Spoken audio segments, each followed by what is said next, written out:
So welcome back to the Charvi charms. ఈరోజు vlog వచ్చేసి కాకినాడ దగ్గరలో ఉన్న మామిడాడ అనే ఊరిలో వారాహి అమ్మవారి టెంపుల్ ఉంది. ఇది ఈస్ట్ గోదావరి డిస్టిక్ ఆంధ్రప్రదేశ్ దగ్గర అయితే ఉంటుంది.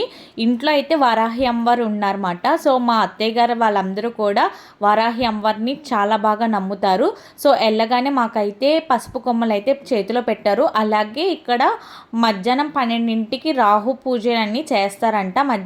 నిమ్మకాయలతో పూజ అనేది చేస్తారంట. సో ముందుగా నిమ్మకాయలను అయితే 2 పార్ట్స్ కింద కట్ చేసి వాటర్ అంతా తీసేసి అందులో నిమ్మకాయ పెట్టి అందులో కొంచెం ఒత్తులే వేసి పెడతారంట. మధ్యలో గౌరీదేవిని అయితే చేస్తారు. వారాహి అమ్మవారి కోసం అయితే కొన్ని పసుపు కొమ్మలు ఇచ్చారు కదా, దాన్ని అయితే నూరుకొని ఆ ముద్దని 5 ఉండల కింద వచ్చేలాగా అయితే చేస్తారంట. సో మా అక్క వాళ్ళందరూ కూడా ఇట్లాగా నూరుతున్నారు.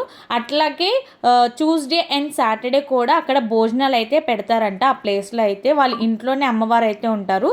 సో ఆ ప్లేస్లో అయితే వచ్చిన భక్తులందరికీ కూడా ఎవ్రీ ట్యూస్డే అండ్ ఫ్రైడే కూడా భోజనాలు అనేది పెడతారు. పెట్టిన తర్వాత ఇక్కడున్న విగ్రహానికి అయితే నీరు తాగించడం, అలాగే పసుపు ముద్దలు అంటే అమ్మవారి దగ్గరను అమ్మవారి పక్కన శంకు చక్రాలు ఉంటాయి, అక్కడ కూడా పెట్టి చక్కగా మన చేత అభిషేకం అది చేయించి ఇస్తారు. అండ్ ఆ వాటర్ కూడా మనకే ఇస్తారు, ఆ పసుపు ముద్దలు కూడా మనకే ఇస్తారు. అండ్ ఇచ్చిన తర్వాత ఇక్కడ లోపల ఉన్న అమ్మవారిని అయితే దర్శించుకుంటారు. మెయిన్ అమ్మవారు అయితే అక్కడే అంట. అట్లనే ఇక్కడ మేము పూజ చేస్తున్న టైంలో అక్కడ అందరూ కూడా కాయిన్ అయితే నిలబెడుతున్నారు నేల మీద. ఆ కాయిన్ నిలబడడం మూలంగా ఏంటంటే మన అనుకున్న కోరికలు ఏమన్నా ఉంటే అవి కోరికలు అనేవి నెరవేరుతాయంట. సో అందరూ దీన్ని ఎంతో నిష్టతో దండం పెట్టుకొని ఆ కాయిన్ అయితే నిలబెడుతున్నారు.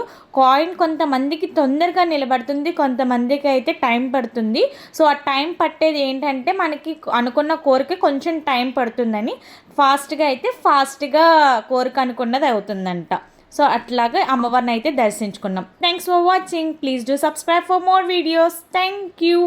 బాయ్.